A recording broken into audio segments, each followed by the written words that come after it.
Okay, we're back. Now I've just finished the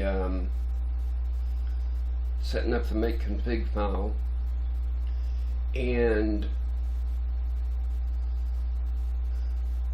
you don't have to set up a mirror if you don't want to. I don't know if it's going to be a good idea to do, because when I did it yesterday I had a goof up, but I'm going to try it anyway, because if you can get a mirror that's real close to you, it'll be a lot faster. But there's no guarantee this is going to work, because it didn't work before. But now it could have just been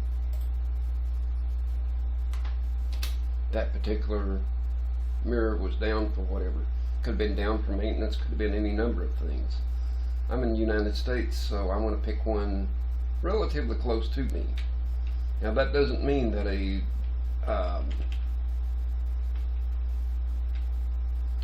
that does not mean I'm going to pick with this one just because it's HTTPS.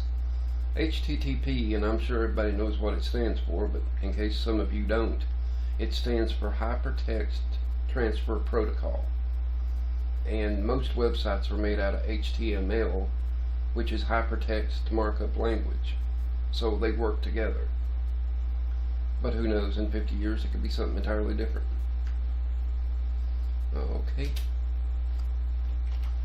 Now, and all this is for your portage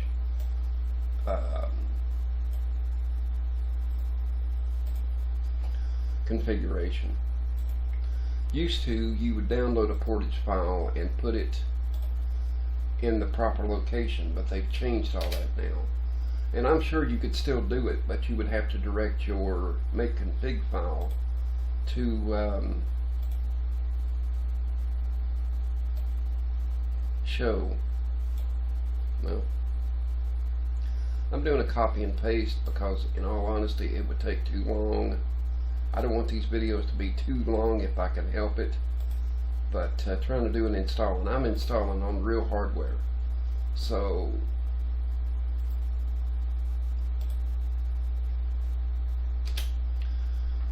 it's going to take a little bit of time. I can do a copy and paste install without trying to make a video in about 2 hours.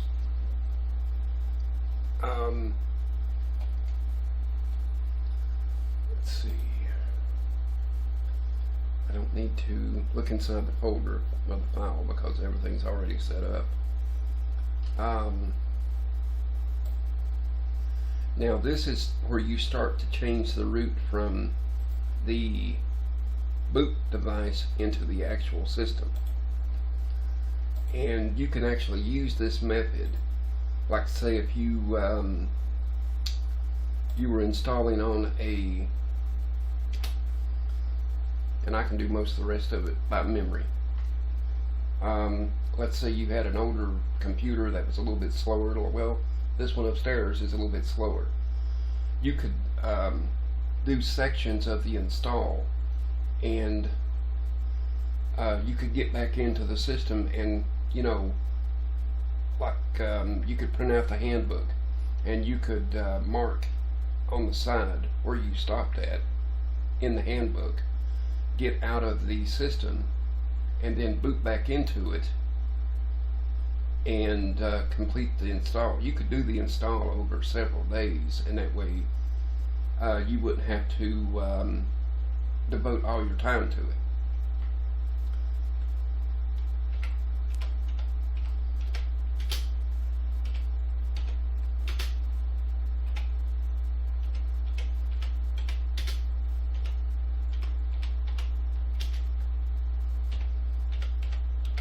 As I said, my typing skills are not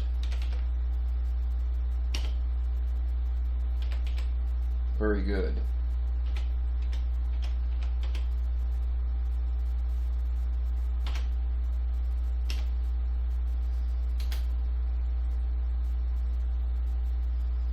Okay, well, I did something wrong.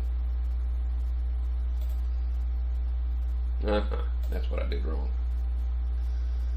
Oh.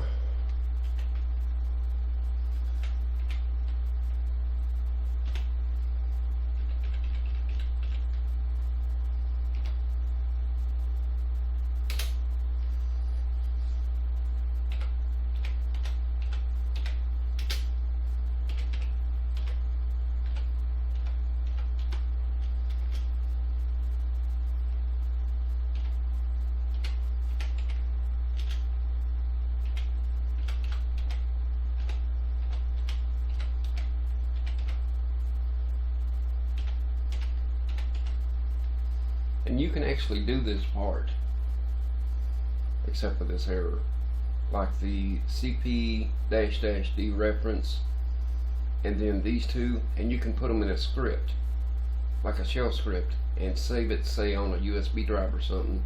And then when you boot up everything, and you can use this script to get back into the system, and it moves a little quicker, because this is what you use to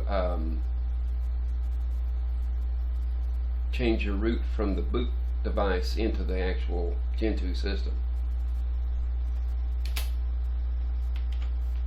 Now I can just hit the up arrow key,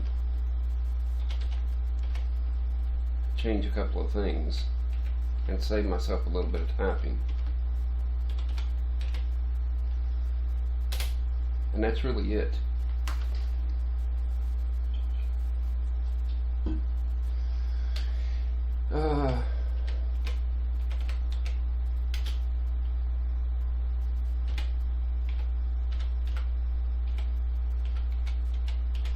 Now all this command does is just, I'm changing the root from the boot device into the actual hard drive Gentoo system, and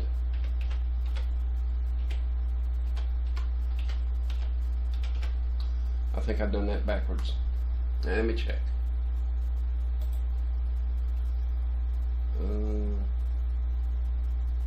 Yep, I sure did. Oh.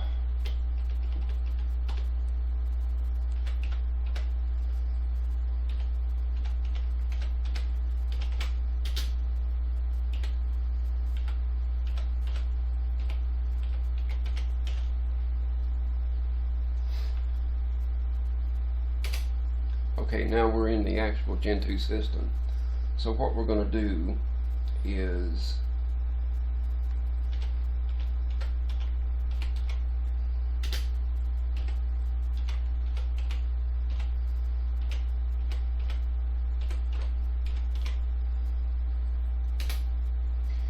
now, so that we don't get mixed up,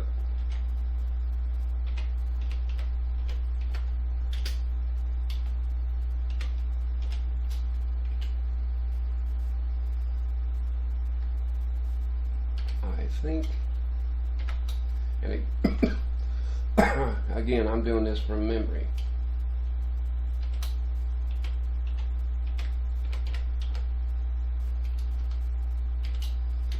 But I like to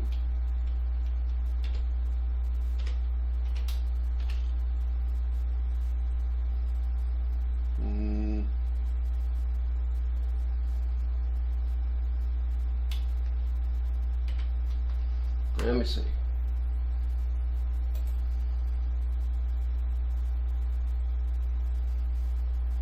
No, that's it. There we go. Now we're in the, we know we're in the chroot system. So now we're in the actual Gentoo install. And you can use that, this section right here, you could copy all of that into, say, nano, along with this top one, and make it like a script. I don't do the R slave ones because I don't have systemd on this here. I won't use systemd. Yes, I have tried system. Well, I'm using systemd right now in Linux Mint because I don't really have much choice. But I don't like it. And I'm not going to go into a big rant on why I don't like it, but I just don't like it. So I don't do the R slave ones. I just do the rbind dev, rbind system, the mount proc, and then of course I do the change root. So you could put all of that, well, but you can make a script out of it. Seems like, if I remember correctly, and I cannot remember there's one Linux distro that has that. It installs similar to, I think it's Gobo Linux. I could be wrong, but anyway, it don't matter. Now I don't have a boot partition, so I don't have to worry about that. Now we're going to do the emerge webs rsync. That's going to take some time. So I'm going to pause the video again.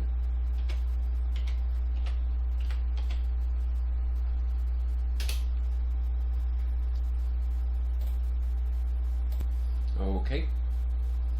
It turns out that the emerge web rsync worked this time. So I guess the previous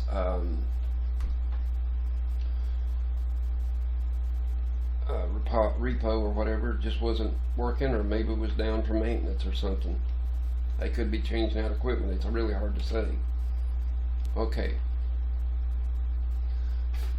Now that we're in the actual install system, I want to do something real quick. You can use cat. Cat is short for catenate, and it's a program on here that will let you look at a file just briefly. You can't edit it or do anything to it, but you can see what's inside of it. So